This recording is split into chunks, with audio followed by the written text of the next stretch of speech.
Quiero darle la bienvenida a todos, agradecerles por el interés de integrarse a esta mesa. El propósito de las mesas de historia militar es presentar un panorama eh, del rol de las Fuerzas Armadas durante los siglos XIX y XX. Esta, al ser la primera mesa, está más bien enfocada en el proceso de independencia y en ese sentido la idea central de estas ponencias, así como la mesa de historia naval, es dar un panorama de lo que fueron, digamos, la estructura tanto del ejército como de la marina en los primeros meses de la independencia, son los primeros años de la independencia. Comprender, digamos, que fue unas fuerzas armadas que se iban haciendo en función de la campaña. Difícilmente puede hablarse en el proceso de independencia de ejércitos nacionales. Son ejércitos, fue ejército y marina, eh, que tuvieron una estructura claramente influida por el antiguo régimen. En el caso del ejército o los ejércitos patriotas, eh, no solamente la estructura de los ejércitos correspondía a la estructura de las milicias reales, sino incluso, como vamos a ver, reglamentos como las ordenanzas de Carlos III se continuaron aplicando en general en todas las repúblicas de América Latina hasta bien entrado el siglo XIX. Entonces, y en el caso de la Marina, vamos a ver un proceso similar, es un proceso en donde la Armada peruana se va formando en el camino, se va formando en función de las unidades, de los buques que se van capturando. Y todo esto sirve en realidad para entender estas fuerzas armadas del periodo de la independencia dentro del contexto de las Fuerzas Armadas, si es que además existe el concepto, el concepto de Fuerzas Armadas probablemente sea un concepto más bien del siglo XX. Eh, dentro de su propio concepto y cómo, digamos, a pesar que hay algunos rasgos únicos, eran ejércitos y marina eh, eh, muy similares a lo que existía en sus contrapartes europeas y americanas en ese periodo. Las ponencias que siguen vinculadas con el siglo XIX y con el siglo XX, más bien son muy diversas, yo creo que muy, muy interesantes por la riqueza de los temas. Tratan más bien de la consolidación de los ejércitos, del ejército nacional durante la segunda mitad del siglo XX. Durante la segunda mitad del siglo XIX, y en el siglo XX tenemos aspectos, un aspecto que digamos caracterizó al ejército eh, en ese periodo, que es la intervención en política. Hay una especie de política en el XIX que son, digamos, una especie de partidos políticos en armas que se disputan el poder en el Perú. Y en el 20 más bien aparece el ejército como una especie de poder moderador. Y, digamos, junto a eso tenemos cosas interesantes como una ponencia sobre la política de adquisición de armamento en las Fuerzas Armadas peruanas. Entonces, en resumen, la idea eh, de estas mesas, y además quiero que mis primeras palabras sean para agradecer a Juan Fonseca, que nos ha dado el honor de acompañarnos en esta mesa, es agradecerle por su apertura en organizar una mesa tan diversa y con un rango eh, cronológico tan amplio y en ese sentido darles la bienvenida a todos ustedes, no solamente a esta mesa que es la 24A, sino a todas las mesas de historia militar que corresponden al número 24. Muchas gracias. Muchas gracias, Mauricio, por esta breve explicación. Bienvenida. Y vamos entonces ahora a empezar a escuchar las ponencias que corresponden a esta mesa. Vamos a empezar con el profesor Cristian Rodríguez del Ejército del Perú, quien también es oficial del Ejército del Perú. El título de su ponencia es La fortaleza de San Felipe del Callao y su participación en el proceso separatista hispanoamericano 1800-1826. Adelante, profesor Rodríguez. Tengan todos ustedes muy buenos días. Voy a compartir pantalla para mostrar la exposición del día de hoy. No sé si se ve. Se ve muy bien. En realidad, ponerle al título de la ponencia La fortaleza de San Felipe del Callao y su participación en el proceso separatista hispanoamericano ha sido de manera intencional, debido a que muchos de nosotros conocemos a esa imponente fortaleza ubicada en la bahía del Callao como el Real Felipe. Sin embargo, esta construcción militar no es la única que lleva ese nombre. Tenemos en otras latitudes, como es el caso de Venezuela, la actual Venezuela o la actual Colombia, donde también tienen otras fortalezas con una estructura similar con el nombre de San Felipe. Y yo tuve la ocasión en esta oportunidad, a través de este conversatorio, de ponerle de San Felipe porque los planos originarios figura el nombre de Fortaleza de San Felipe el Real, ese es su nombre, sino que a lo largo del tiempo fue cambiando de nombre, fue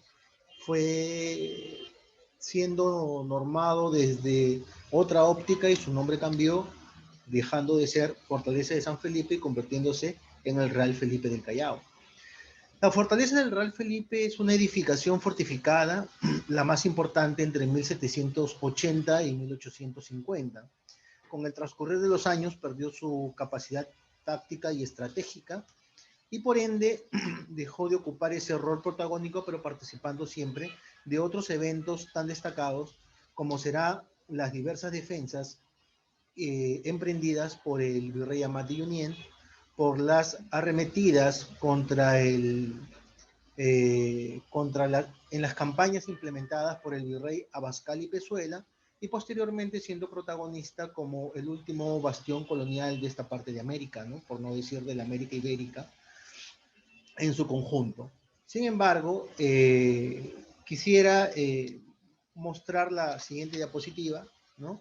Como ustedes pueden apreciar, no solo es el Real Felipe del Callao la única que lleva este nombre, y es ahí donde podemos deducir y entender que efectivamente el Real Felipe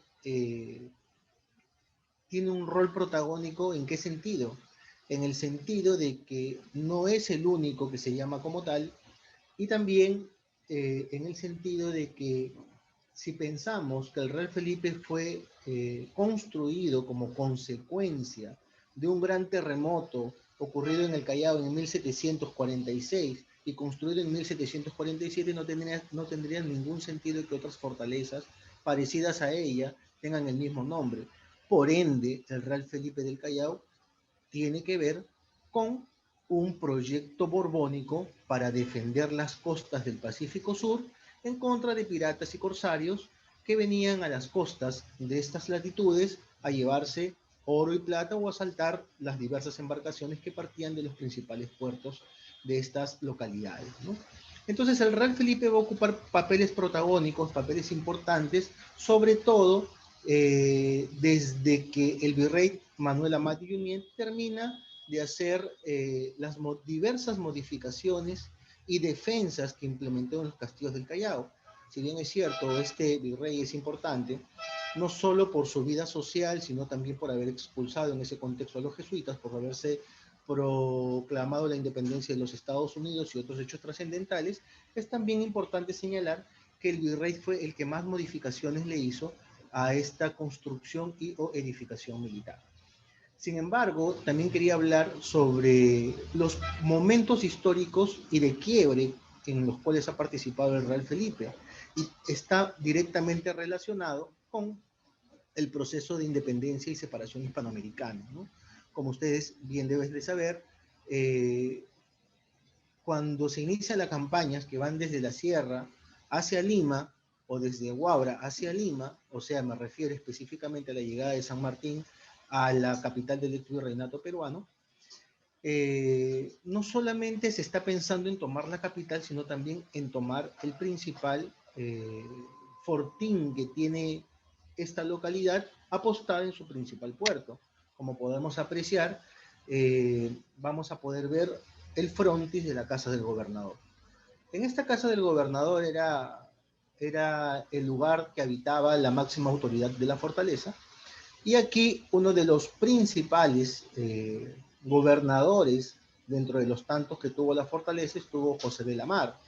Entonces, luego de proclamada la independencia y de analizar San Martín en 1821 la importancia de contar con una edificación militar que contribuya a la consolidación de la independencia, decide enviar un destacamento militar en septiembre de 1821, específicamente el 13, para sitiar las fortalezas, y el 19 finalmente concluye esta con la primera capitulación firmada el 19 de septiembre de 1821, ¿no?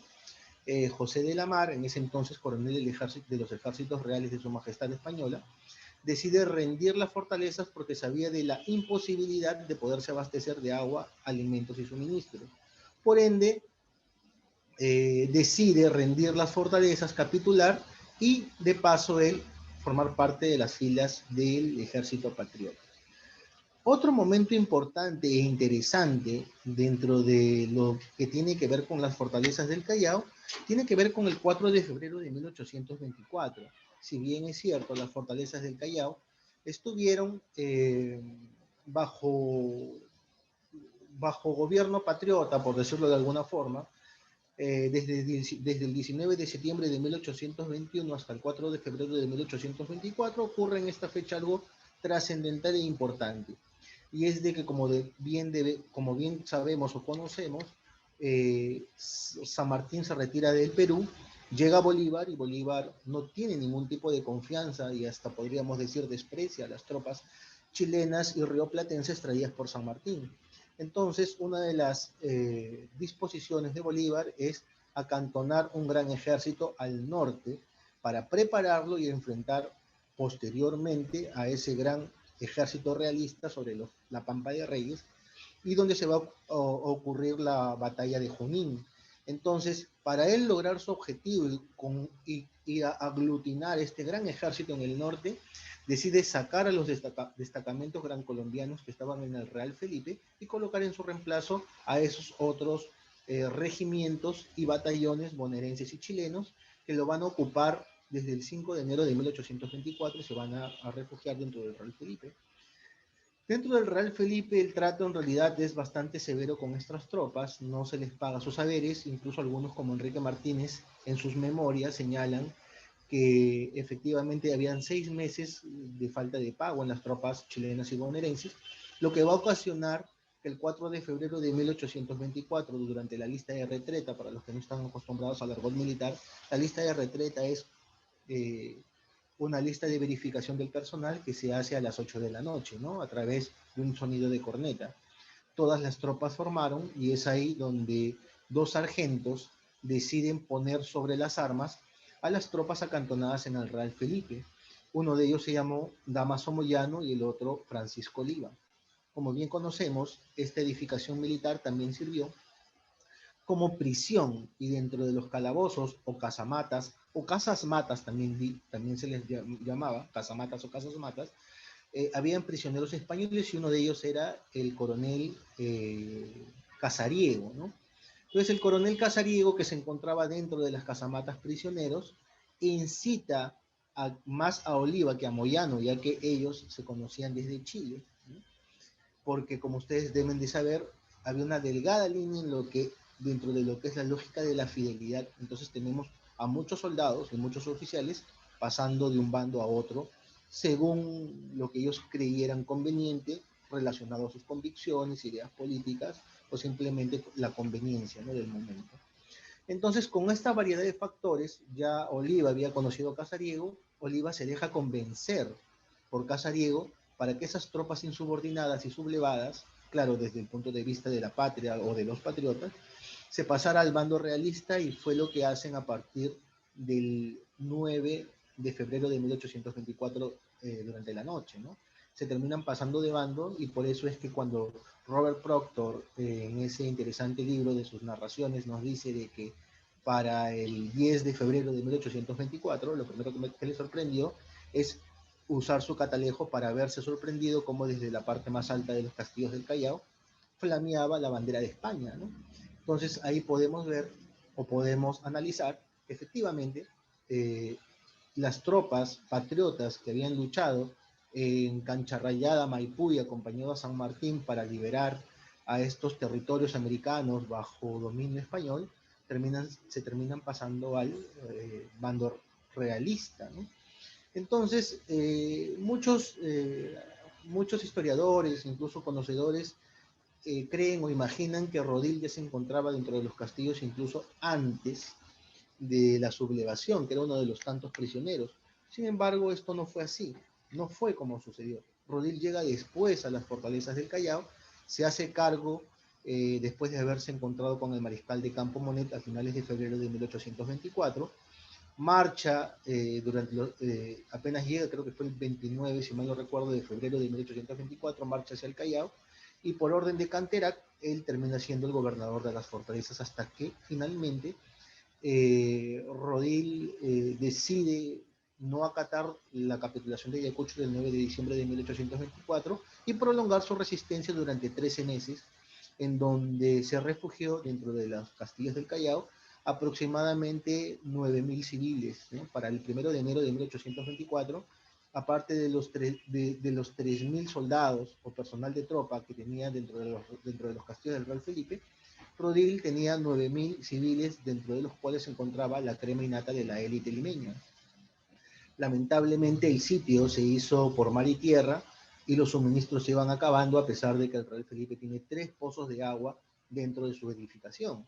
Tiene uno cerca al Torrón del Rey, que es el que estamos viendo en pantalla, tiene otro frente a la casa del gobernador, casi en el subsuelo, y otro dentro del Torrón de la Reina.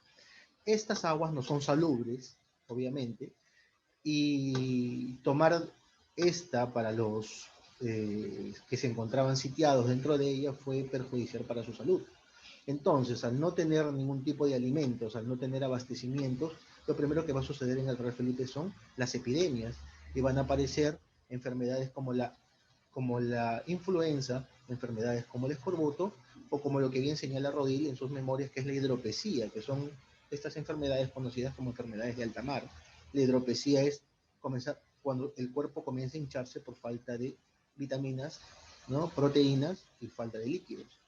Entonces, este tipo de enfermedades aparecieron en el Real Felipe, dentro de las tantas que hubieron, y muchos comenzaron a morir. Rodil se comenzó a deshacer de las personas que él consideraba inútiles, como niños, ancianos y mujeres, para finalmente, y sin ningún tipo de recursos, capitular el 22 de enero de 1826 y salir, ¿no? Como ustedes pueden ver en pantalla, en la parte principal se encuentra José Ramón Rodil, ¿no?, con un traje de gran parada, probablemente así fue como salió. En el lado izquierdo está Bartolomé Salón, que es la persona encargada, que está aquí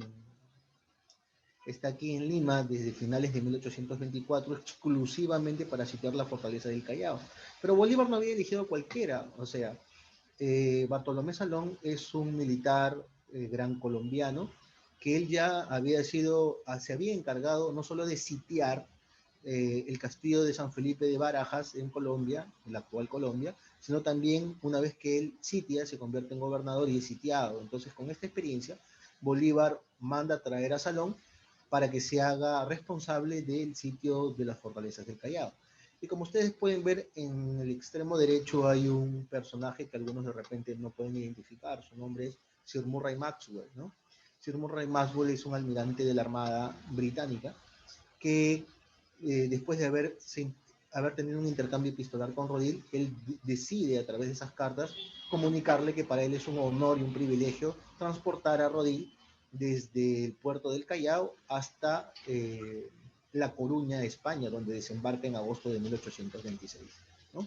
Entonces aquí tenemos a tres personajes importantes que forman parte de esta interesante edificación militar, que en la actualidad es el museo militar más grande del Perú, ¿no? Y el más importante. Hasta aquí es mi participación y si hay alguna pregunta, con todo el gusto lo voy a absolver. Gracias.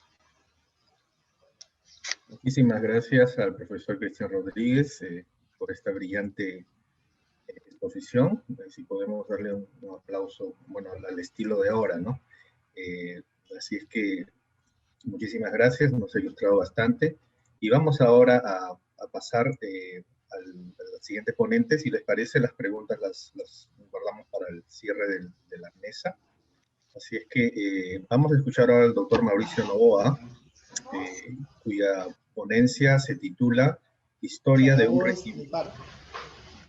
¿Perdón? Pues les voy a pedir, por favor, que si no están hablando, que por favor desactiven sus audios. Perdón, estaba presentando al doctor Mauricio Novoa de la Universidad Peruana de Ciencias Aplicadas, quien tiene como ponencia Historia de un regimiento republicano, los húsares de Junín. Así es que damos el espacio al profesor Novoa.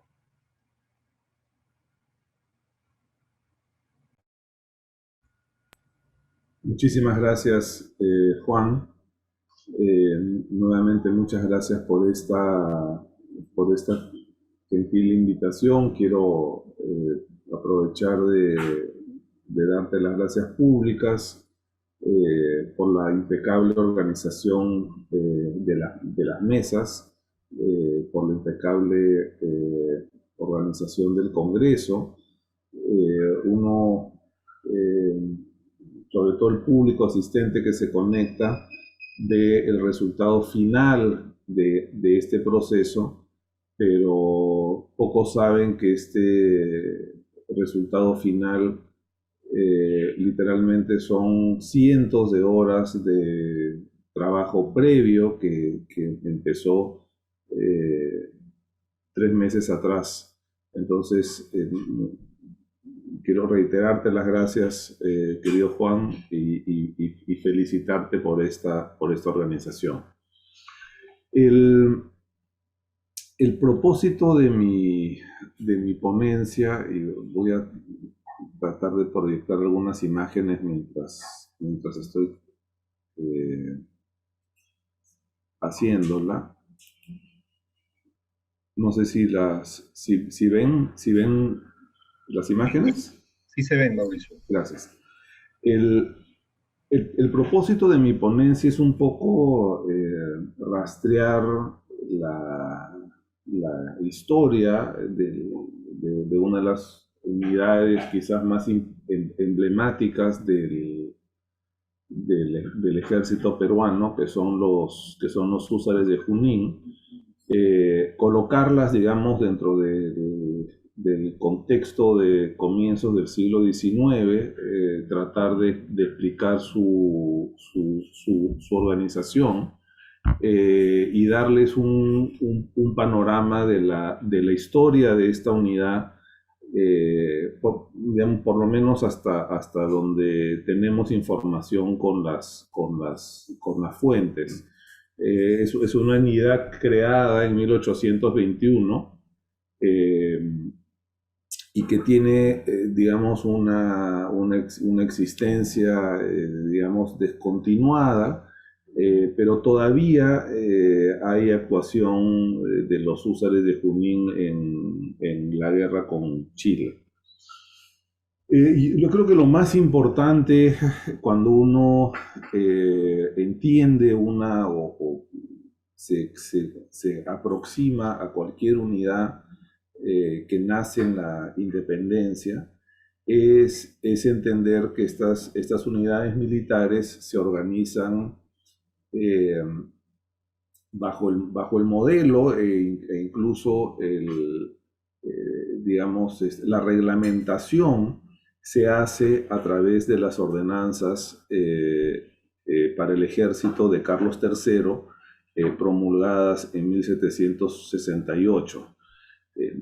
Como todos ustedes saben, los ejércitos reales sufren una transformación importante que va, digamos, tratando de profesionalizar estos cuerpos en la segunda mitad del siglo XVIII, para tratar de cambiar el modelo del ejército de un conjunto, una especie de federación de regimientos muy autónomos. De hecho, el concepto de uniformidad, por ejemplo, en los ejércitos iberoamericanos,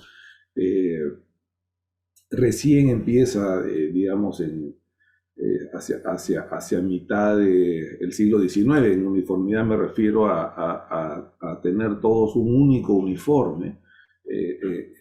Cada regimiento tenía incluso un estatuto específico que los regulaba, un uniforme específico que los regulaba, y los mismos nombres de las unidades peruanas hasta las guerras de independencia y durante, del lado realista, reflejan dos características. La primera es una vocación local, el Regimiento de Dragones de Caraballo o el Real Regimiento de Infantería de Piura o el Batallón Real de Moquegua. Eran unidades integradas por moqueguanos, por piuranos, por personas de la localidad. Había un carácter regional y local muy fuerte.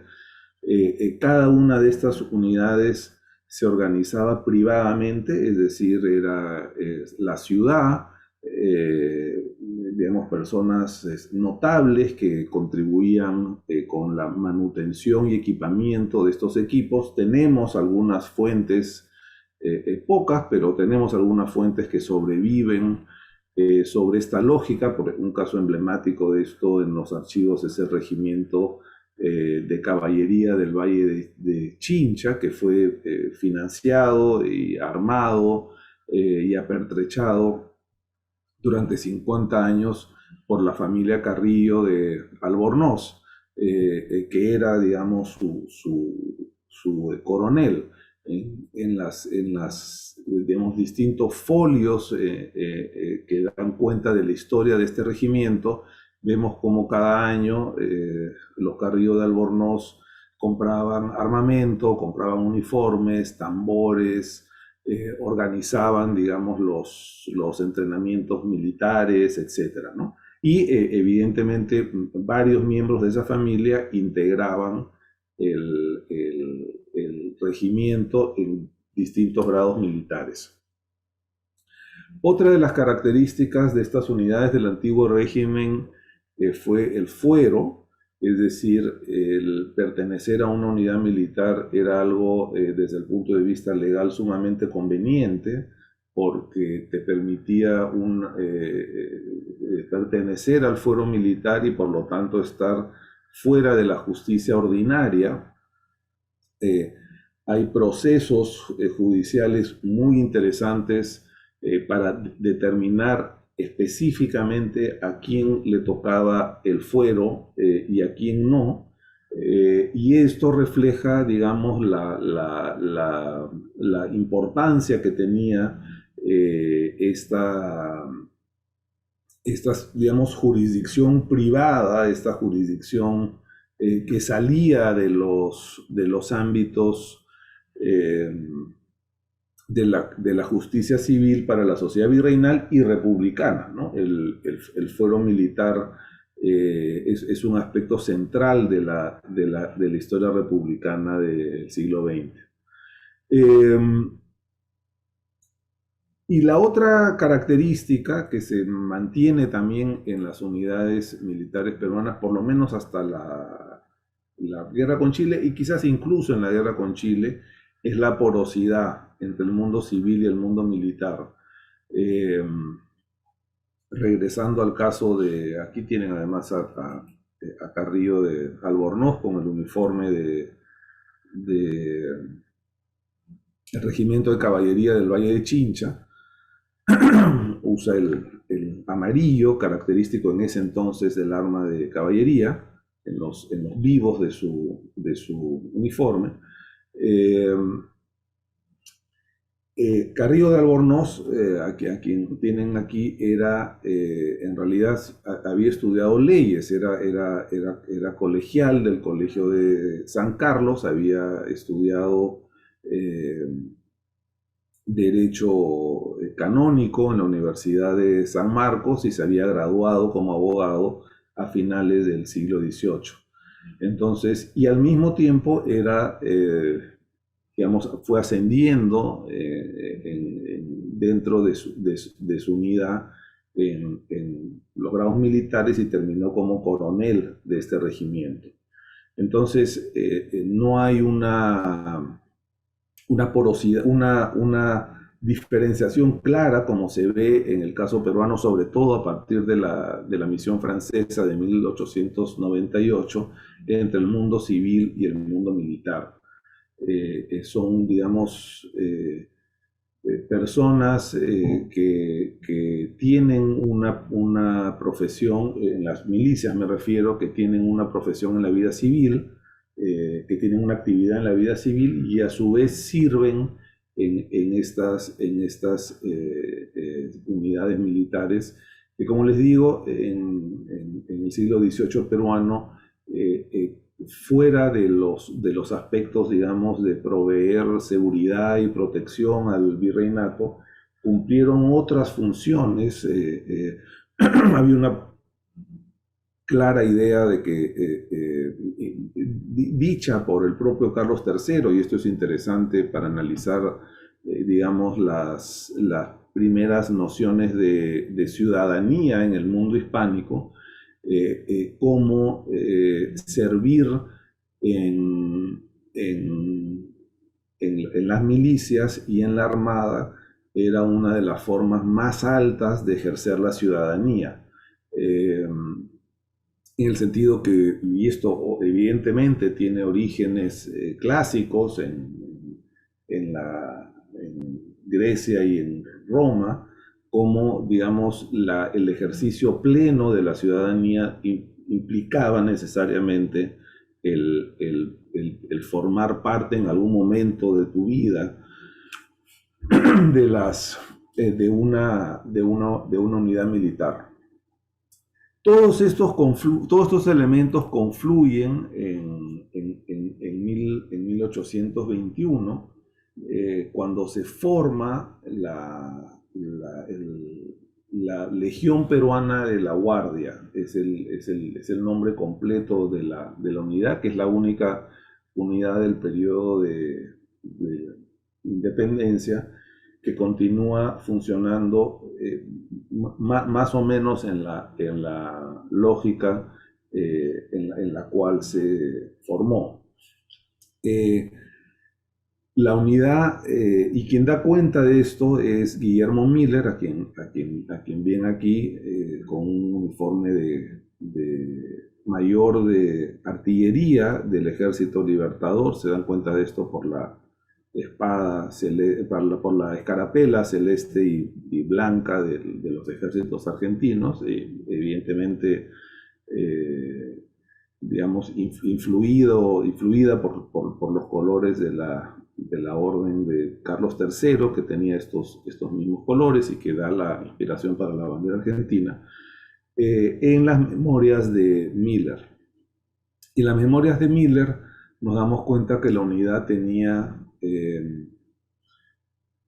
un, una parte conformada por soldados de infantería, dividida en 3 batallones, un batallón de granaderos, un batallón de fusileros, que era esta, digamos, innovación que Miller había dado a esta unidad. Los fusileros, como ustedes saben, surgen o se vuelven importantes en las guerras napoleónicas. Era una especie de infantería muy flexible, digamos. Napoleón y después Wellington los utiliza mucho en esta guerra moderna que plantea Napoleón con mucha flexibilidad.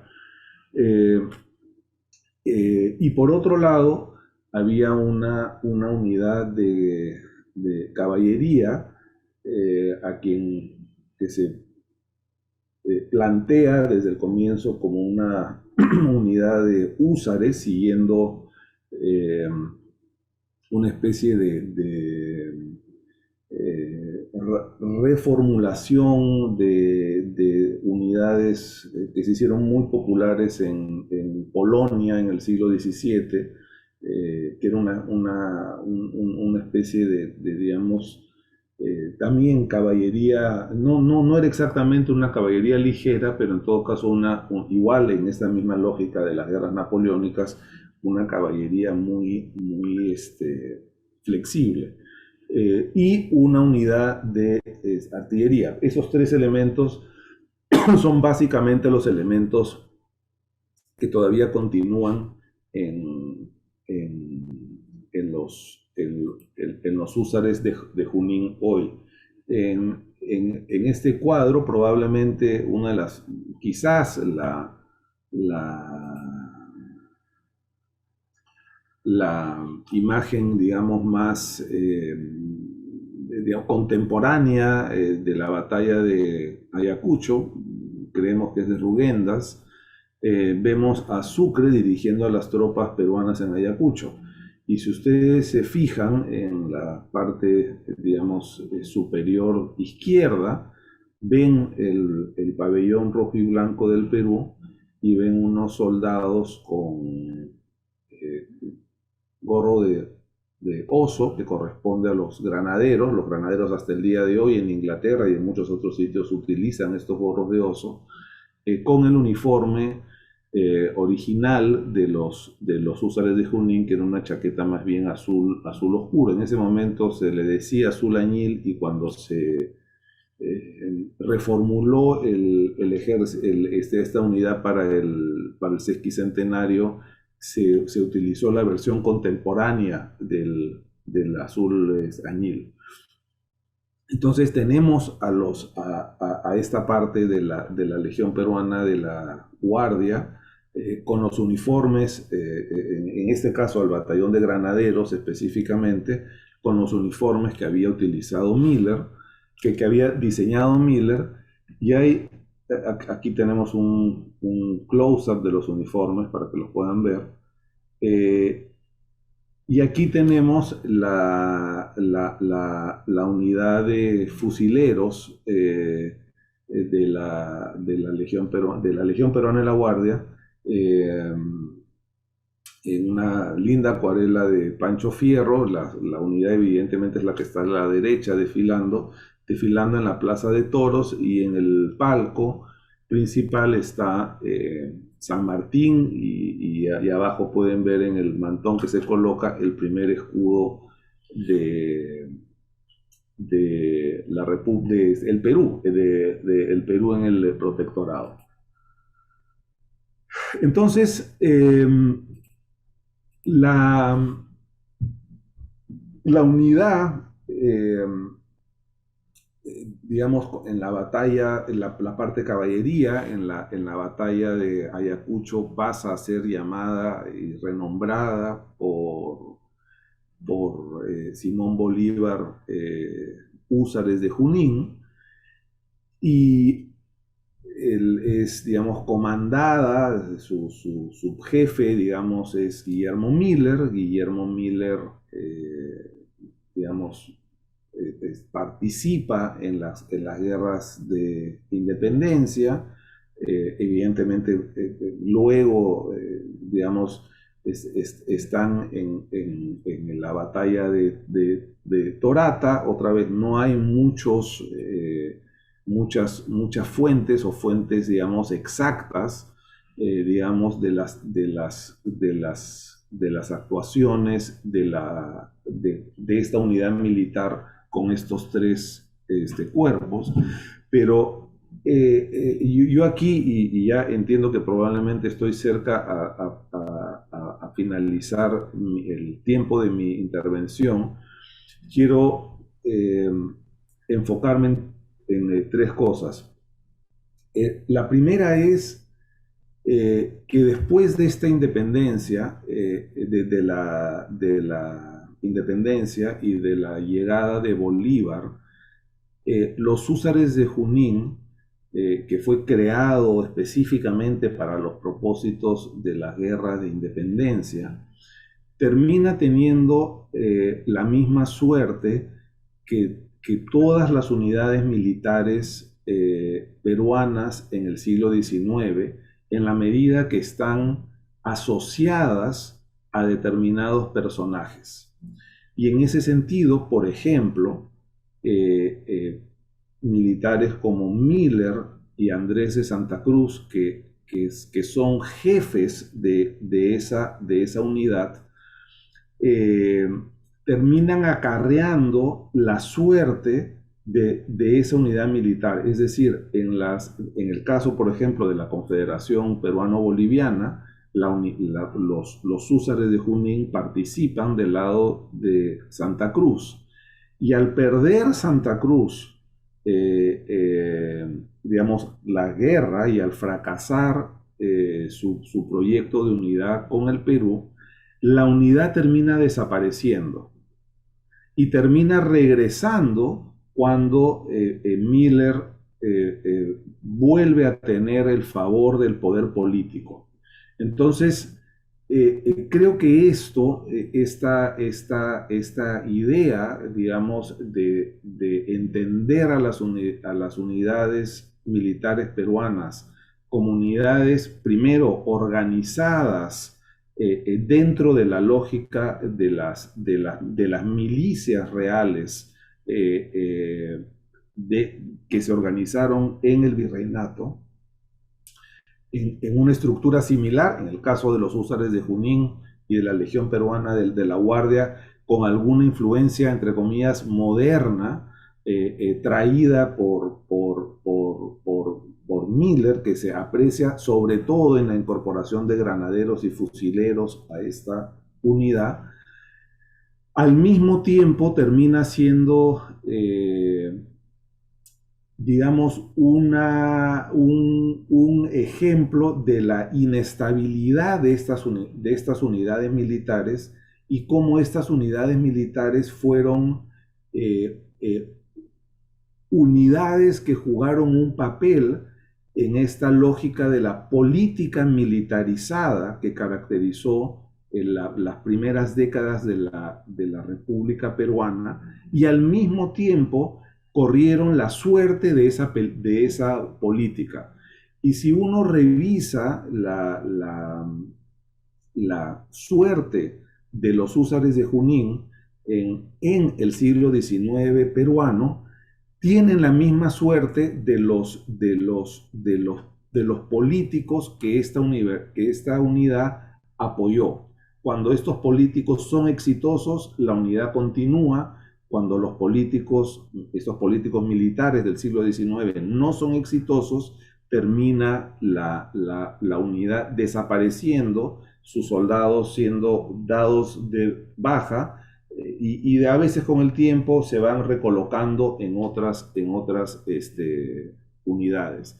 Pero creo que la noción, y en este caso las digamos, fuentes que tenemos disponibles, que no son muchas, para entender una unidad como los húsares de Junín, dan cuenta que se trata, en primer lugar y concluyendo, de unidades organizadas todas bajo las ordenanzas de Carlos III, unidades que igual que sus pares o sus antecesores virreinales se organizan con levas privadas. De hecho, hasta el día de hoy la conscripción es un factor central en el ejército peruano. Hay un interés y una, digamos, preocupación constante en la idea del fuero, y hasta los intentos de Ramón Castilla por organizar una escuela militar. Las unidades también son los centros de formación de los oficiales, ¿no? Si uno ve la carrera de cualquier militar peruano de la primera mitad del siglo XIX, todos se formaron dentro de las unidades. Y la última característica, y quizás la más importante, es la idea que se trata de unidades que corrieron la misma suerte de los grupos político-militares que, digamos, apoyaron. Y en ese sentido, creo que es interesante, digamos, entender la pequeña historia de las unidades para entender cuál fue la dinámica y la mecánica del ejército peruano en esta idea de luchas políticas que a su vez tenían un componente militar. Muchísimas gracias y disculpen si me he excedido del tiempo. Preciso, Mauricio. Muchísimas gracias por tu exposición tan detallada, tan interesante. Vamos a pasar ahora a escuchar al teniente del ejército peruano, Alexander Domínguez, cuya ponencia se titula De sargento patriota a coronel de los ejércitos del rey, el paradigmático caso del negro Dámaso Moyano. Adelante, teniente Alexander Domínguez. Sí, ¿se me escucha? Muy bien, muy bien. Sí, buenos días. Quisiera agradecer a los organizadores por permitirme presentar este avance de investigación y por, de alguna manera, darme una plataforma para poder conocer el trabajo, ¿no? Bien, en el año 2017, en el encuentro de Lhasa, que se realizó acá en el Perú, el historiador Charles Walker hizo un balance sobre los estudios de independencia y hizo dos precisiones bien concretas que llamaron mi atención. Lo primero es la ausencia de biografías y, referido al tema de la independencia, la ausencia de biografías de personajes realistas. Luego, a partir de allí, fue que me fui interesando en el tema de las biografías y en particular del tema de los realistas, ¿no? Bueno, ya cuando ingresé al ejército, me llamó mucho la atención el tema de los legajos militares y pude tener contacto más de cerca con el tema de la foja de servicios, ¿no? Y en algunos casos las memorias, ¿no? En esta oportunidad voy a dar unos apuntes biográficos sobre el sargento Dámaso Moyano, que lo he titulado De sargento patriota a coronel de los ejércitos del rey. El paradigmático caso del negro Dámaso Moyano. Lo que estamos viendo en pantalla es la primera cara de su foja de servicios que he podido tener acceso. En realidad consta de unas 58 páginas y su memoria está entre 6 a 7 páginas. Para hacer una digresión en el tema de la memoria, que escribe el sargento Dámaso Moyano, hace una explicación sobre la historia del Perú, una visión bastante sucinta, sencilla, y es como una introducción a lo que ha venido sucediendo y a lo que él hizo finalmente en la fortaleza del Real Felipe. En el caso, me voy a centrar en el caso de la foja de servicios, que tiene, como mencioné, 58 páginas, y hay una serie de datos que pueden ser extraídos de ahí, ¿no? Lo he tratado de mezclar la información del legajo con información que he ido encontrando bibliográfica, tanto en los archivos, ¿no? El primer punto que quisiera tocar es el de los inicios. Dámaso Moyano es ante todo, antes de ser un militar, es un mulato natural de la región de Mendoza, a día de hoy la República de Argentina, que es descendiente de esclavos y que hay una gran tradición afro en esa zona, y que los mismos descendientes toman el nombre del apellido, el apellido del jefe del dueño de la hacienda, que en este caso es Francisco Moyano, que era un ciudadano notable y adinerado de la región, y que esa familia, por lo que he rastreado, está al menos desde el siglo XVI, según los registros de familia que hay en las plataformas web, ¿no? Entonces tiene una serie de asentamientos la familia desde Mendoza y probablemente hasta lo que hoy es Tucumán, ¿no? Luego, producto de la crisis hispánica, de la monarquía hispánica, hay un proceso de militarización de sectores populares y particularmente de esclavizados y sus descendientes. ¿Por qué? Porque los comienzos de las operaciones militares y de la revolución van a comenzar a requerir reclutas que de alguna manera ese proceso va a generar una rejerarquización de del valor de cierto grupo en la sociedad, ¿no? Una rejerarquización social. Entonces, eso le va a permitir de alguna manera dos cosas, ¿no? Una posibilidad de ascenso social y por otro lado escapar a un destino probable, ¿no? El otro aspecto que quería tocar, que es ya cuando él comienza a servir en el ejército de los Andes, es su participación en el Regimiento Cazadores de los Andes, que se subleva a inicios de marzo de 1820 en la ciudad en San Juan, en contra de la provincia de Cuyo en busca de autonomía. Es allí que luego él es apresado en la ciudad de La Rioja y luego es enviado a Lima. Allí como que se pierde el rastro porque no es sencillo analizar o tener todo el estado de la fuerza por meses. Es decir, cuando uno revisa listas de revistas, generalmente se dan entre mensual o 45 días, pero habría que hacer el seguimiento de una sola unidad de sus diferentes listas de revista para poder tener en cuenta dos cosas, ¿no? El estado de la fuerza, o sea, la cantidad de efectivos y la participación y los orígenes de los mismos efectivos, ¿no? Entonces, luego él es incorporado al ejército y allí comienza como con un oficio que estaba presente en las unidades. Hace un momento se habló de la Legión Peruana de la Guardia, la misma legión que es el origen de nuestro ejército, tiene un cuerpo destinado al tema de la música y él ya venía de la región de Mendoza con una tradición musical de sectores afros ligados a la militarización, ¿no? Entonces, él se desempeña como tamborilero y luego llega a ser tambor mayor, que es un cargo alto dentro de los músicos. Ahora, lo que no tenemos claro, o hasta el momento no he encontrado, es si él se desempeñaba como tambor mayor de una gran unidad o de una pequeña unidad, ¿no? Con gran unidad me refiero, por ejemplo, a lo que hoy conocemos como Legión Perón de la Guardia, y con pequeña unidad me refiero a lo que sería la Batería de Artillería Volante, el Regimiento Húsares de Junín o el Batallón de Infantería número 1, ¿no? Luego tenemos su participación del sargento en el Ejército Libertador del Perú.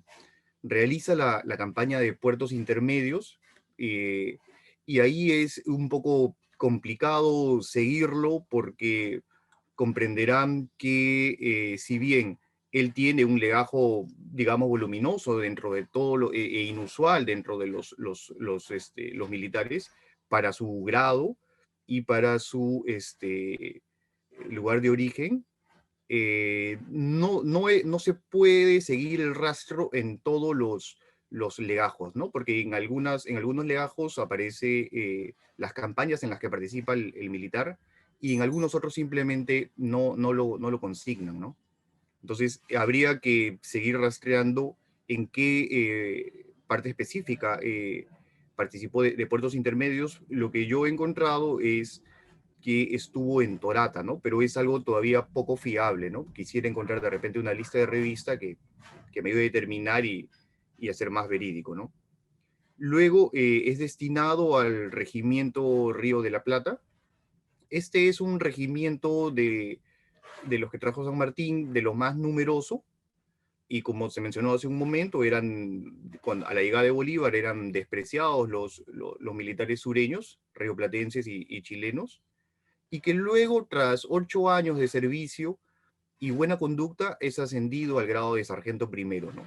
De alguna manera se le reconoce su tiempo de servicios y logra seguir avanzando en lo que es la carrera militar. Para entender el tema de la sublevación, que él es uno de los personajes principales de la sublevación del 4 de febrero de 1824, hay que tener en cuenta el contexto, ¿no? Primero tenemos una crisis económica aguda que creo que es notoria en varias dimensiones, ¿no? Hay una ausencia de numerario y el poco numerario que existía era absorbido para los gastos de guerra. La orientación de las actividades económicas estaban dirigidas hacia producir efectos para la guerra. Había una defección en filas patriotas, o sea, una pérdida del efectivo, y un aumento de la fuerza realista. ¿Esto cómo he llegado a esta conclusión?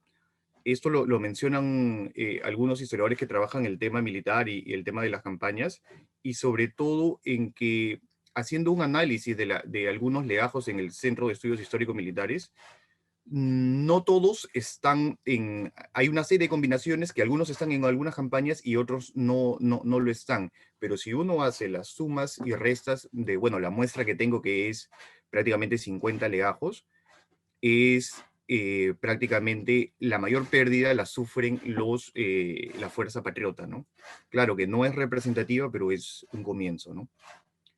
Luego tenemos que el papel del Congreso comienza a emitir leyes ajenas a la situación, en el sentido de que no corresponden a solucionar el problema de la crisis económica ni a enfrentar la presencia realista todavía en el país, y a no enfrentar el tema del antagonismo de los dos gobiernos paralelos.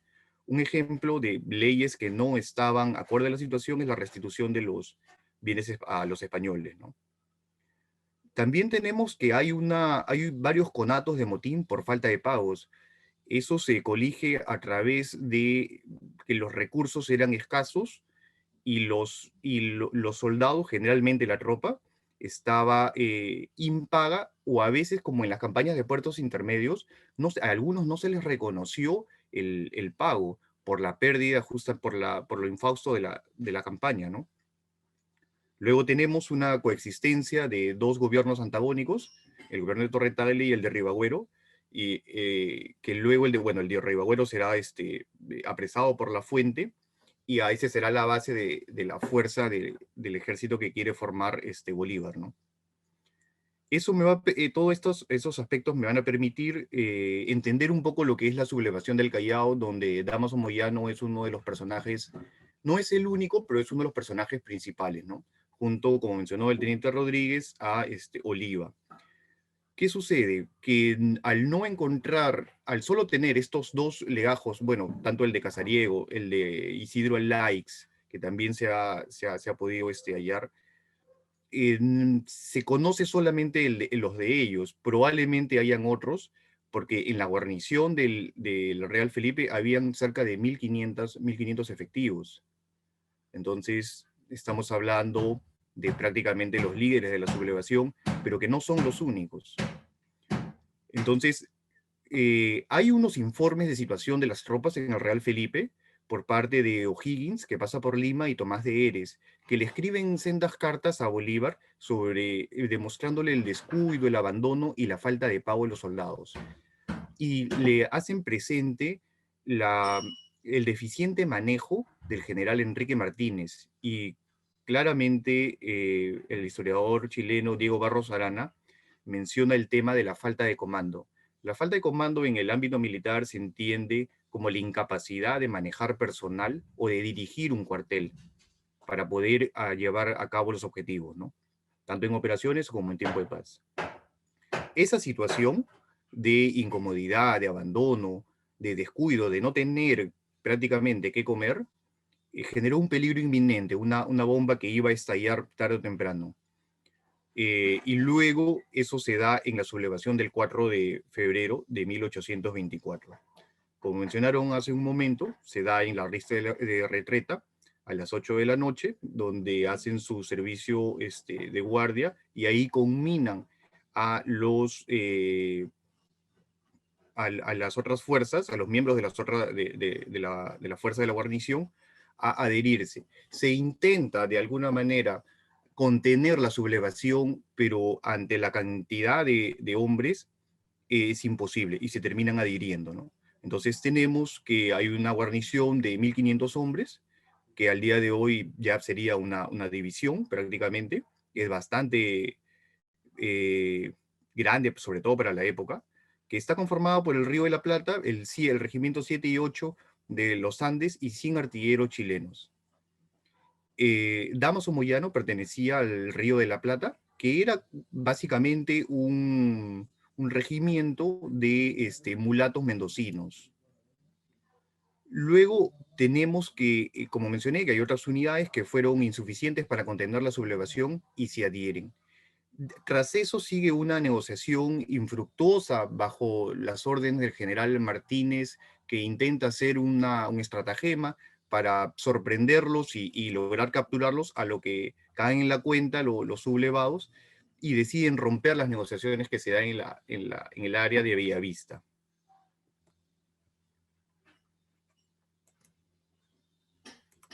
Finalmente, cuando el 4 se levanta, se subleva, y a los 3 días recién es reconocido Damaso Moyano como perteneciente a los ejércitos del rey. Es nombrado, él libera a algunos oficiales realistas y a partir de allí es nombrado coronel. Caen en la cuenta que él no tiene, lo mismo que menciona la hoja de servicios, que no tiene hoja de servicios, se le confecciona una, el virrey La Serna es el que media y verifica esa situación, se le cuenta a partir del 7 de febrero, luego sale del Callao con un batallón de negros hacia Quilca y al enterarse del desastre de Ayacucho, se embarca hacia España. En España comienza a escribir las memorias y genera él una narrativa para exculparse de por qué participó, como lo llama él, en las fuerzas del enemigo y generar una fundamentación de por qué se adhiere él a la real y verídica fuerza del rey. Luego él se casa con María Francisca López de Sarciada y finalmente fallece en Madrid. Quisiera anotar 3 puntos que me parecen que son las variables que hacen peculiar este caso, ¿no? El primero es el cambio de bando, ¿no? Que era muy probable, muy común en ese momento, pero era más común del bando realista al patriota, y un ejemplo es el paso del batallón Numancia, pero era menos común el paso del patriota al realista, aun cuando la situación no pintaba de manera positiva para los intereses realistas, ¿no? El otro aspecto que me parece importante mencionar es que la sublevación tiene una magnitud de la fuerza, como mencioné, de 1.500 hombres, y causa unos estragos que ponen en entredicho la presencia de Bolívar aquí en el Perú. Porque 1823 era uno de los años donde la moral de los soldados y sobre todo el destino o el fin de la guerra todavía es incierto para la causa patriota. Y lo otro que quisiera apuntar, que me parece importante, es el tema de que es uno del Real Felipe y la sublevación y el acantonamiento de Rodil y con la llegada de Monet se convierte en uno de los focos realistas en América hispánica, ¿no? Esto es importante porque si tenemos ya una independencia craquelada en el sentido de que hay sectores patriotas y hay sectores que son focos realistas, después de 4 años de declaración de independencia y prácticamente 13 meses de batalla de Ayacucho, llama la atención que siga existiendo de alguna manera la idea de que van a recibir refuerzos para poder revertir la situación. Creo que eso hasta ahí sería mi participación. Muchísimas gracias, Teniente Alexander Domínguez, por su interesante presentación. Bueno, teníamos programada también la presencia de una cuarta expositora. No tenemos la certeza de que esté entre nosotros porque no la vemos, salvo que esté conectada con otro nombre, pero si no es así, entonces vamos a más bien a proceder a abrir el espacio para preguntas, comentarios. Perfecto. Algunas, de pronto, comentarios también entre ustedes, como panelistas, como expositores en esta mesa. Pueden hacerlo a través del chat, nuestros amigos participantes de esta mesa, o también si desean de manera oral. Perfecto, Juan. Muchísimas gracias. Sí, yo creo que podemos tomar preguntas y tomarlo desde ahí. Ahí veo que ya hay algunas preguntas. Sí, hay una pregunta del señor César Huertas para el teniente Domínguez. Alexander, disculpa, ¿podrías dejar de compartir la pantalla? Sí, a ver. Para facilitar. Bueno, la pregunta es la siguiente. ¿Los rebeldes del fuerte causaron otros destrozos en Lima? Pregunta para el teniente Alexander Domínguez. Sí, hay la falta de pagos de los soldados generó una serie de peligros en los caminos que iban del Callao hacia Lima. Entonces, sortear esos peligros y sortear esos soldados impagos y muchas veces sin alimentación era bastante complicado porque se convirtió de alguna manera en sacar recursos de personas que probablemente no tenían que ver con la campaña, ¿no? O personal civil que no tenía que ver con las propias operaciones, ¿no? Gracias. ¿Alguna otra pregunta por parte del público?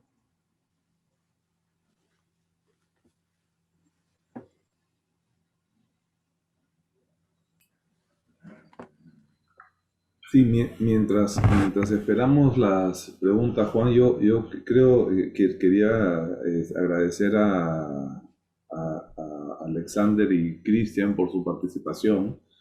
Y creo que siendo, digamos, distintos los ámbitos de cada una de las ponencias de esta mesa, pero creo que todos confluyen en esta idea de la importancia reciente, pero capital de entender un poco más la historia de los soldados individuales, las listas de revista en las unidades y sobre todo las carreras posteriores dentro de esa misma lógica de los principales actores militares del siglo XIX peruano, ¿no?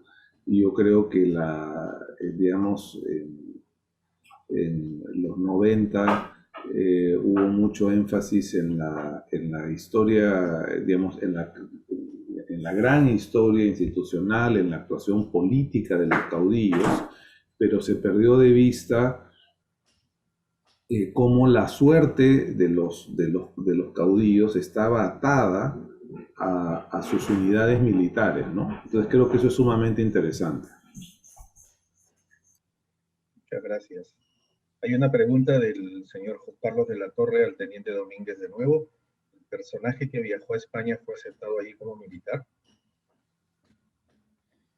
Sí, efectivamente, él, como mencioné, o sea, el documento del que he sacado la información es de un archivo militar. Y si bien él se subleva, Damaso Moyano se subleva el 4 de febrero, el día 7 le comienzan a computar dentro de la foja de servicio de los ejércitos del rey sus servicios al rey.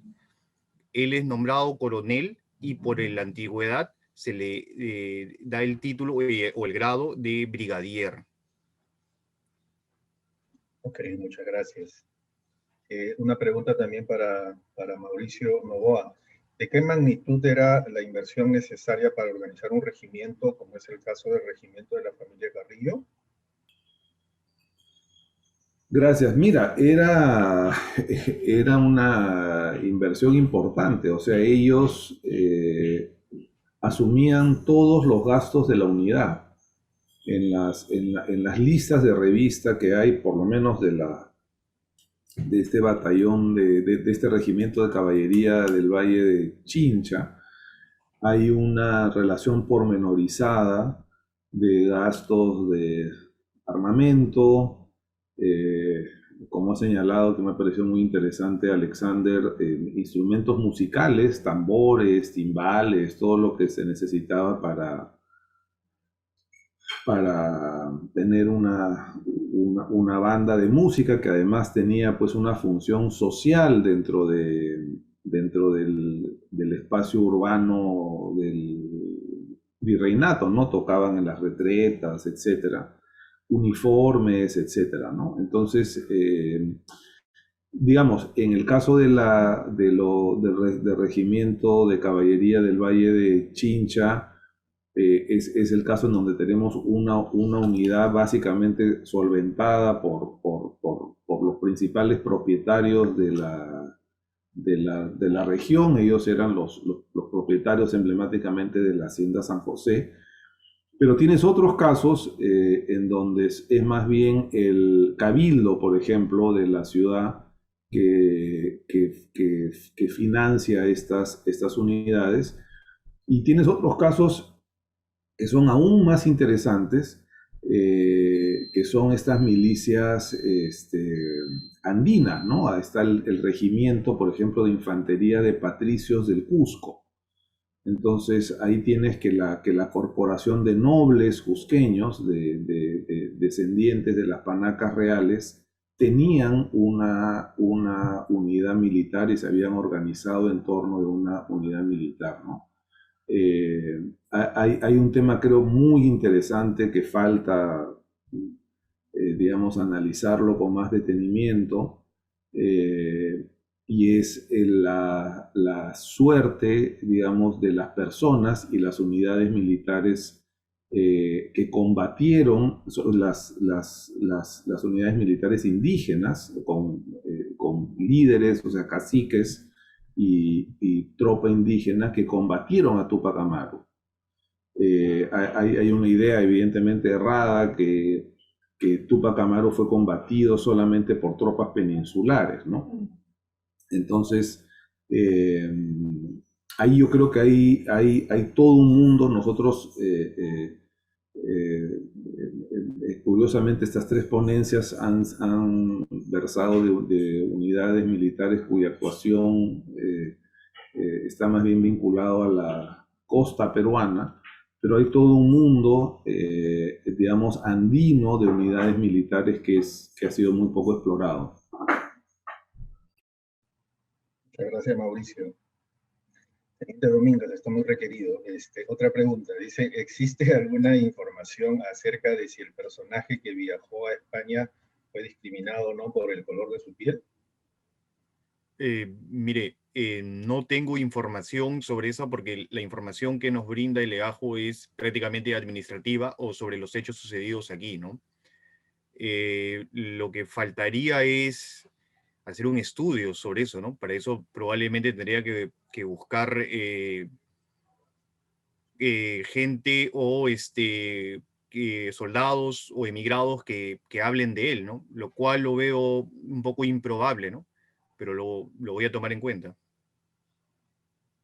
Muchas gracias. Por supuesto, Cristian Rodríguez, adelante también. Bueno, para el señor Carlos de la Torre, en realidad son y también para el señor Carlos Huerta, son varias cosas que me gustaría decirles, ¿no? Bueno, respecto a los rebeldes del fuerte que causaron otros destrozos en Lima, es interesante ver las narraciones de Robert Proctor, ¿no? Robert Proctor nos dice que después de la sublevación y del cambio de lealtad de las tropas del Río de la Plata, volviéndose ahora realistas, ellos salen continuamente del Real Felipe y para el finales de febrero de 1824 desarrollan una suerte de bandidaje, irrupción en casas, robos, desastres, ¿no? Hasta un día antes de haber llegado las tropas de Monet y Rodil a la capital, ¿no? Entonces, como las fuentes de la independencia están a la mano de todos nosotros, es Diego Barros Arana la persona que nos brinda más información sobre Dámaso Moyano, ¿no? Y Dámaso en realidad es un personaje bastante interesante y era normal que existan las discriminaciones sociales y raciales en aquella época. Lo curioso es de que a pesar de haber esas discriminaciones, también se le podía sacar la vuelta a la norma, como se dice coloquialmente, ¿no? Porque dentro de los reglamentos de 1778 o 76, si mal no recuerdo, que son los que se adaptan aquí al ejército peruano, para ascender a sargento primero el requisito mínimo era saber leer y escribir. Y por el texto que se llama Historia General de Chile de Diego Barros Arana supimos que él no lo sabía hacer, ¿no? Al menos hasta el momento de la independencia. Entonces, ¿cómo se explica a usted que este señor, sin saber leer ni escribir, pudiera acceder a ciertos cargos? Pues es interesante anotar que capturar una fortaleza, la más importante del Pacífico Sur, no era una actividad que cualquiera la pudiera realizar, ¿no? En realidad era una gran hazaña poder recuperar estos castillos otra vez en favor de España, ¿no? Dámaso Moyano en realidad es una historia interesante. Yo también, al igual que el teniente Domínguez, pude revisar el legajo en el Archivo General Militar de Segovia y su memoria se encuentra en la Biblioteca Nacional de España, ¿no? Es un personaje que, al igual que Francisco Oliva y otros, creo yo que merecen ser estudiados, ¿no? Con detenimiento y poder, a través de sus historias de vida, poder conocer un poco más de su historia y cómo se vinculan ellos con la independencia. Tanto así que yo puedo encontrar un dato interesante sobre Moyano, porque Moyano estuvo por Chumbivilcas, Huancavelica, Huancayo y toda esa zona central y sur del Perú, en donde pude rescatar un dato de un libro interesante que se llama El último virrey de el ex embajador de España en el Perú, ¿no? Este señor manifiesta de que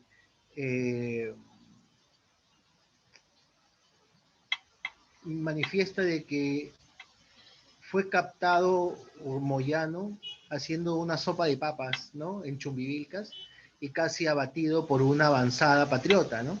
Y ya no lo vamos a volver a ver sino hasta diciembre de 1824 en el puerto de Pilca, en donde él va a negociar desarmar ese gran componente militar que no puede viajar a España, porque no todos podían viajar, ¿no? Hay otra pregunta, dice, ¿existe información acerca de cuáles fueron las familias notables limeñas que se refugiaron en el Real Felipe?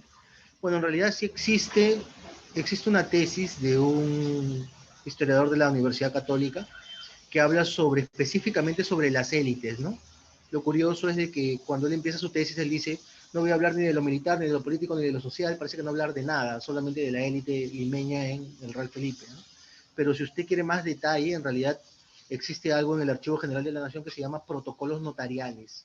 Y en los protocolos notariales, que son una suerte de testamentos, usted va a poder encontrar los testimonios de todos los que se encontraron en el Real Felipe, ¿no?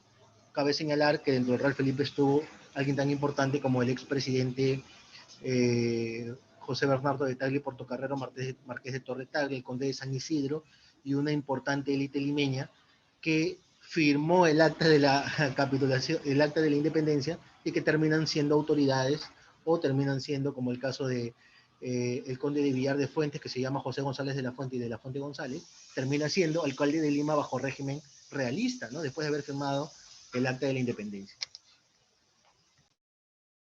Muchísimas gracias al profesor Rodríguez.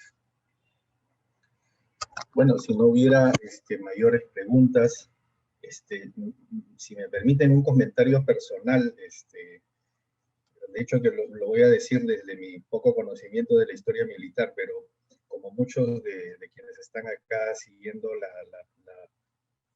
esta mesa, probablemente les haya llamado la atención que en esta serie de televisión que se ha transmitido ahora de nuevo, que se llama El Último Bastión, una cosa que me llamó la atención es algo que mencionaba Mauricio, es decir, enfocar un poco del conocimiento de nuestro pasado, no necesariamente desde los grandes grupos, desde los grandes conceptos, sino más bien desde como que las historias cotidianas, ¿no? Que son como que humanizan un poco también las narrativas sobre, por ejemplo, el periodo de la independencia, ¿no? Y donde también el propio periodo se visibiliza como mucho más complejo, ¿no? Mucho más fluido que lo que a veces algunos pensamos, ¿no? Que en una misma familia pueden convivir gente, patriotas y realistas, que algunos son patriotas en un momento y luego realistas, y no necesariamente por una cuestión de, digamos, de maldad intrínseca, sino como que las condiciones van cambiando, los contextos son distintos.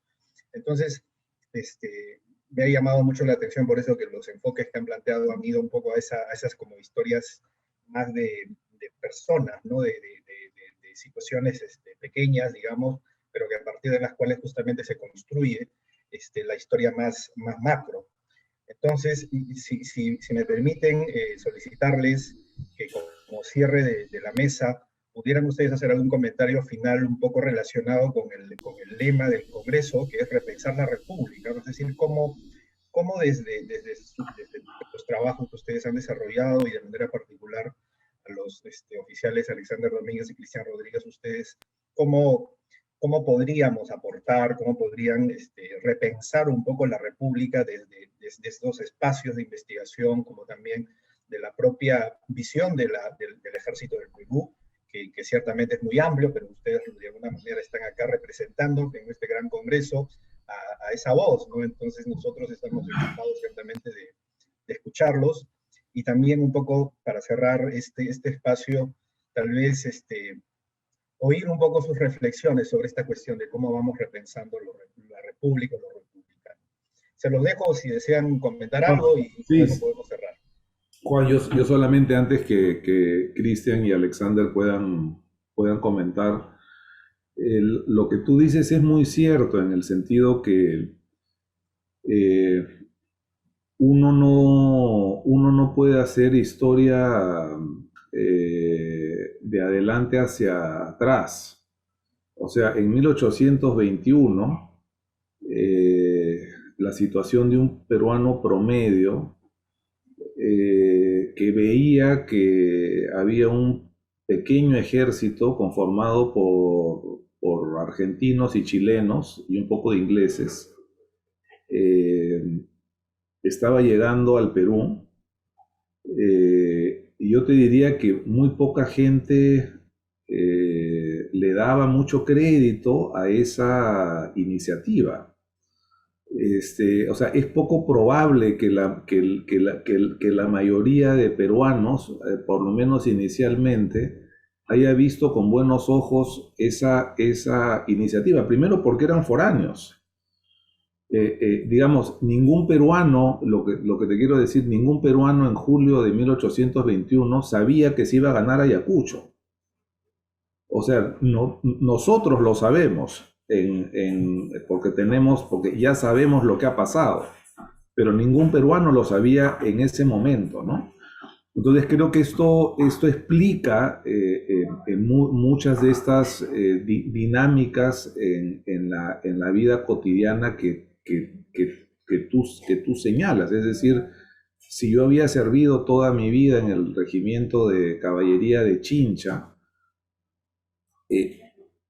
no había en ese momento nada aparente, sobre todo en las etapas tempranas, para decidir mi cambio de lealtad, ¿no? Era una situación sumamente incierta y las personas en general tienden a ser, digamos, conservadoras con su situación inicial, ¿no? Lo que te preocupa es que tus hijos tengan que comer, que puedas mantener tu trabajo, que tu entorno inmediato esté bien. Entonces, eh, creo que esta lógica ayuda muchísimo a eso, ¿no? Pero nada, escuchemos a Cristian y a Alexander. Sí, sí, una consulta antes de escuchar a los oficiales. Acaba de ingresar la profesora Lourdes Medina, entonces tenemos ahorita todavía disponibles 17 minutos. Eh, ¿Escuchamos a la profesora Medina si les parece? O, bueno, eso se lo dejo a consideración también del propio coordinador. No, por supuesto, sí, yo encantado de que sea Lourdes, sí. Sí, está, sin embargo, está por ahí, salvo que sea una homónima. Lourdes, Lourdes, Sí, ¿me escuchan? sí, perfecto, acá te Sí, escuchamos. disculpa, pero que fue, una serie de problemas que ya felizmente solucioné. Sí, profesora Lourdes Medina, no tenemos mucho tiempo, así es que si pudiera sintetizar su presentación en máximo 15 minutos, se lo agradeceríamos. Ya no hay ningún problema. Adelante. Me han pedido que hable sobre los uniformes de los ejércitos, tanto de la independencia como desde el origen del virreinato. Desde que surgen los ejércitos, los uniformes junto con las armas han sido siempre elementos esenciales en la vida militar.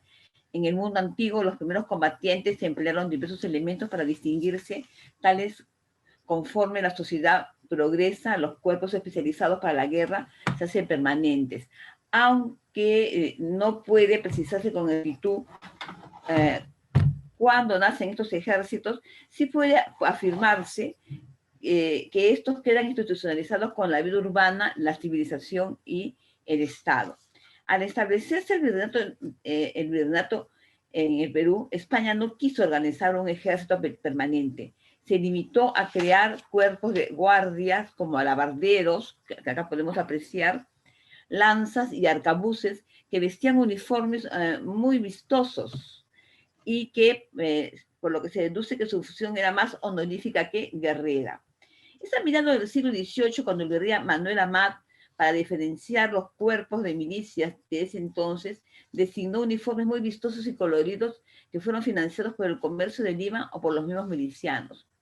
Con la llegada de la expedición libertadora,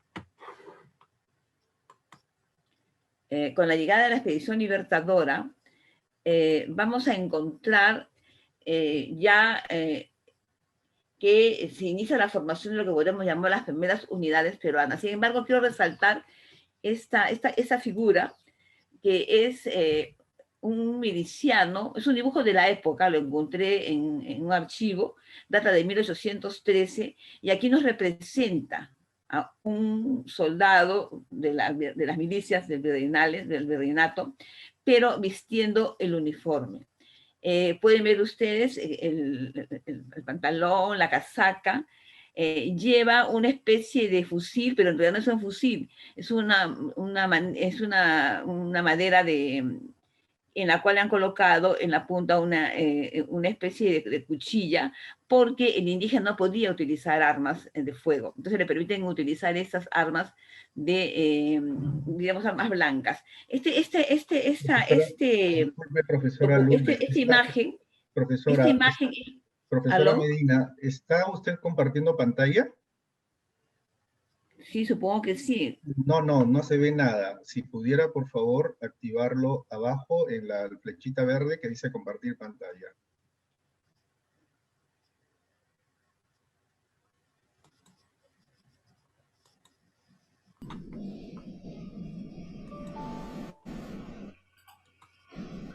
Lourdes, es una cosita verde que dice Share Screen. No la tengo, ¿ah? Si no, Acá puede está. usted... Ah, ya la encontré. Oh, sí me encontré, sí. Ya, ¿cómo hago para compartir la imagen? Escúchame, en las pantallitas que tú ves abajo, Sí, dice Mute, Stop Video, Participantes, Chat, y hay un botón verde que dice Share Screen. Sí. O compartir pantalla si es que está activado. O sí, o compartir con pantalla, si no.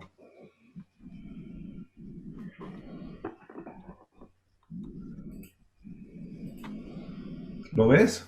no, no lo veo. Y luego las imágenes son infundamentales, ¿entiendes? A ver, puede usted seguir hablando y en todo caso podría enviarlo por correo para que nosotros lo podamos tener y poder compartirlo yo mismo a Mauricio. Ya, se lo mando ahorita por correo, ¿ya? Perfecto. ¿Cuál es su correo?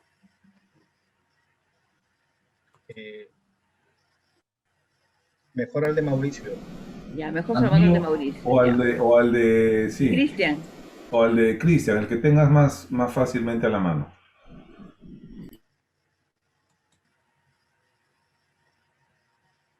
Si es muy complicado, tal vez continuamos con Ya lo mandé. Ya lo mandé. ¿Se lo mandó a quién? Se lo mandé a correo a Cristian Rodríguez. Ya. Profesor Rodríguez, si nos pudiera ayudar compartiendo entonces ese PowerPoint. Disculpe por la presión, pero nos queda muy poco tiempo, así que en 10 minutos sí puede cerrar. Gracias. No se preocupen. Adelante. ¿Ya? Puede seguir hablando mientras el profesor Rodríguez seguro luego lo va a empezar a activar la pantalla. Ya. Gracias, Lourdes. No tienes por qué, al contrario, disculpa.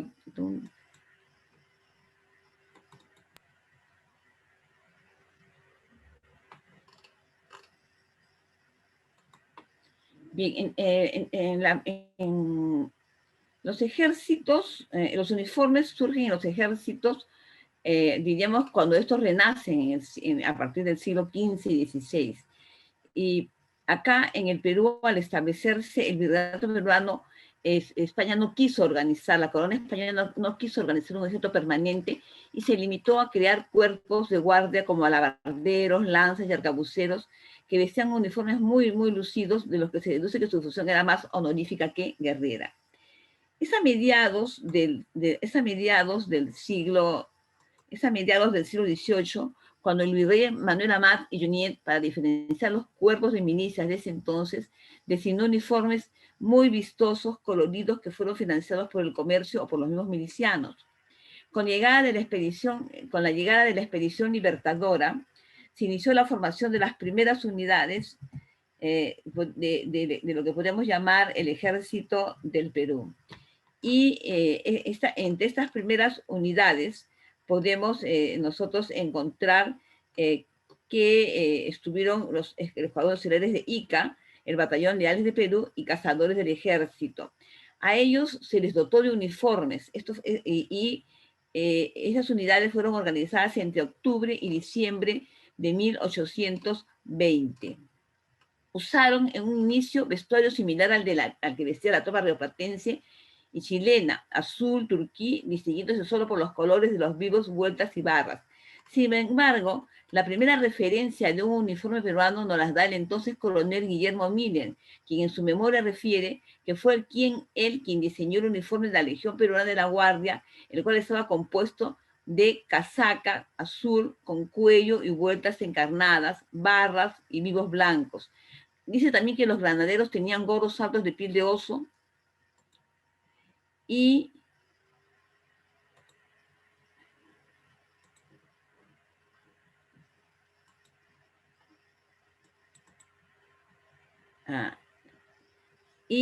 muy parecidos a los de los riflemen ingleses. Y los fusileros eran similares a los uniformes franceses. El uniforme de los húsares estuvo inspirado en el que usaban los húsares ingleses y el de la artillería volante en la artillería inglesa. El general San Martín, en marzo de 1821, decretó el primer reglamento de uniforme para los oficiales del ejército. Luego de la proclamación de la independencia, el nuevo sistema político determinó que era función del Estado proveer de uniformes a sus soldados, a su tropa. Y es así entonces como comienza a conformarse lo que podemos llamar los primeros cuerpos peruanos, y es el Estado, el naciente Estado, quien los va a dotar de uniformes.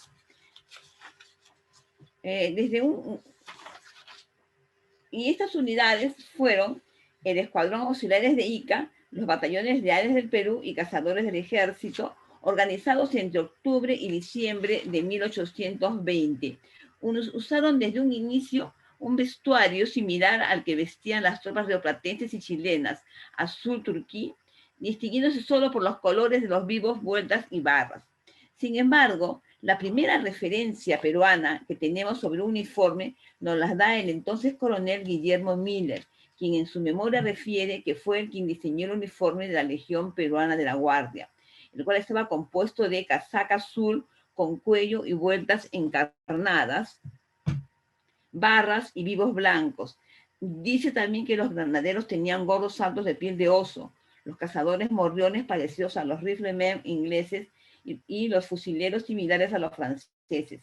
El uniforme de los húsares estuvo inspirado en el que usaban los húsares ingleses, y el de la artillería volante en la artillería inglesa. El general San Martín, en marzo de 1821, decretó el primer reglamento de uniformes para los oficiales del ejército luego de la proclamación de la independencia. El nuevo sistema político determinó que era función del Estado proveer uniformes al personal del ejército. También demandó la aprobación de nuevos distintivos, más aún teniendo en cuenta el gran número de oficiales que se pasaron del campo realista al campo patriota. Conforme fueron incrementándose las unidades peruanas, la demanda de uniformes fue creciendo. Además, había que renovar los uniformes de los cuerpos auxiliares de las divisiones rioplatenses y chilenas. Así, fue necesario iniciar la compra de paños, bayetones, lonetas y otras variedades de género que se producían acá en el país. La escasez de fondos obligó al gobierno independiente a pedir donaciones en telas, calzados, frazadas, chaquetas para vestir a los soldados de la patria. Los sastres entonces desarrollaron un trabajo intenso y no se daban abasto para satisfacer los requerimientos del ejército patriota. Entonces el general San Martín, a través de la Gaceta del Gobierno, solicitó voluntarias para coser camisas para los soldados.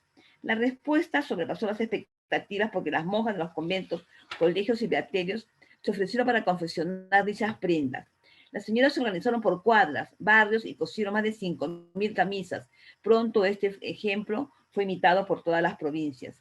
Consolidada la independencia, en 1825 se aprobó el primer reglamento para la infantería y caballería, donde se detalló el uniforme para estas armas, por otro decreto para la artillería. Cada arma tenía su uniforme característico, y si bien se procuraba la elegancia, la economía era una exigencia dada la difícil situación económica de la naciente república. Después de la independencia, los gobiernos de Agustín Gamarra y Luis José Orbegoso apoyaron la naciente industria textil peruana e incentivaron la confección de uniformes y equipo militar en el país. Igualmente, la confección de telas nacionales. Sin embargo, estas telas solo se limitaron a lienzos, brin y paños, que eran básicamente lo que se necesitaba para la confección de los uniformes. Gamarra incluso elaboró una especie de mapa sobre los principales centros de abastecimientos en todo el territorio nacional. Así, por ejemplo, Piura y Chachapoyas debían aportar caballos, maletas de cuero. Lambayeque y Cajamarca, paño, Valletón, Tucuyo, Trujillo, botines, cantimploras y caballos. Ancas y Junín, Valletón, zapatos y forraje. Ayacucho, Tocuyo, Valletón y zapatos. Cusco, Arequipa y Puno, caballos, forraje y zapatos. Pero el éxito de nuestras exportaciones, y esto se quedó, diríamos, vigente hasta más o menos 1840, finales de la década de los 1840. Sin embargo, el éxito de nuestras exportaciones guaneras fomentó la importación de uniformes, especialmente de parada, así como equipos y otros implementos. En 1878, el gobierno del general Mariano Ignacio Prado prohibió la importación de uniformes, entre otras razones, porque no se confeccionaban acorde con nuestros reglamentos, Además, consideró que era importante fomentar, a través de la fabricación de uniformes, la industria textil. Ello no pudo concretarse porque al año siguiente estalló la guerra con Chile. En esos años, la confección de uniformes fue intensa. Había que vestir voluntarios llegados de todos los rincones del país. Además, el uniforme, por los rigores de la campaña, se desgastaba rápidamente.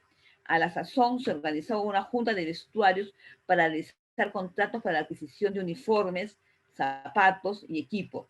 Los uniformes del Ejército del Sur se hicieron en 3 tallas y en tres tipos de material: loneta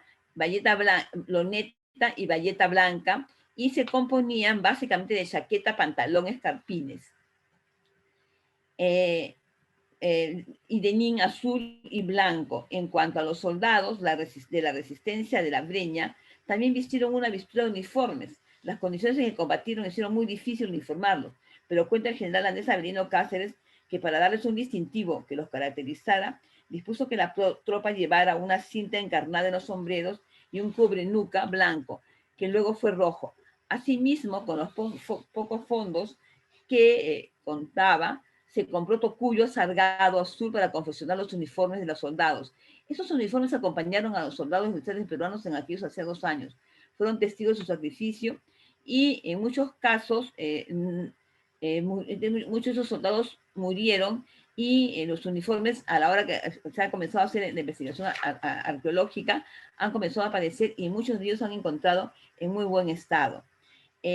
Gran parte de otro investigador muy importante que aportó muchísimo a la investigación de los uniformes y su fabricación fue el señor Rodolfo Parodi, quien dedicó parte de su vida a recopilar reglamentos, iconografía militar, en la búsqueda de fundamentalmente recrear con el pincel las hermosas acuarelas de los diversos uniformes que ha tenido el Ejército del Perú en su historia republicana desde 1821 hasta 1890.